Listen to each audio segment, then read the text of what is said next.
And mommy and daddy. And mommy and daddy and we going home. And this is my family. Daddy, mommy and Grayson. Daddy and daddy old. Yes. We're going home. And Hello. This is my Grayson now. Close na yung mouth niya, yung lips niya. And Tyra has some pathways. Comfortable na po siya. Download, but she's up to one. Tyra fun. Cardal fun. Bye bye. See you next time. Okay. Okay, so now Grayson naman. Grayson, tuyo na yung kanyang yung kanyang tawag dyan, tahi. Tuyo na. Dami kong pimples, dami kong kasing puyat. Yan. Opo. Nakakadede na rin siya ng marami. Fun. O, diba? Next episode! Hala, no. Pauwi na kami sa Isabela. Dito na kami sa Muñoz. Nag-lunch lang kami. Pumayat siya kasi ilang araw siyang hindi dumidede. Marami. Naka-dropper kasi siya. Dropper. Let's go home, Mom. Yes, we will go home na, anak. We're going home na. We're on always home.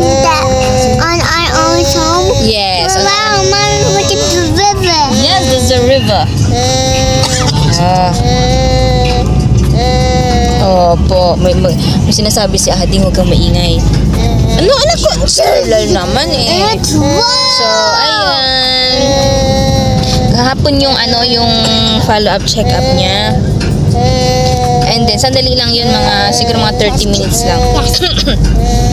Ayun. So, nakakuha na rin kami ng medical certificate para kay Daddy. Tapos, si Grayson, sabi ng doktor, hindi niya kailangan ng obturator. X-rayed. X-rayed. Yeah. Opo, hindi na daw po niya kailangan ng obturator. After 3 months, babalik po siya, babalik kami para tahiin naman yung kanyang ngala-ngala. Tapos 1 week pa siya na magda-dropper feeding. Ayun. So, buti na lang ngayon medyo marami-rami na siyang nadidede. Through dropper. The baby. Yes. Wait Carla naman. So, ayan. 6 o'clock pala kami umalis kanina sa Manila. So, now it's anong oras na, Dad? 11:48 nasa Muñoz na kami. It's okay. So,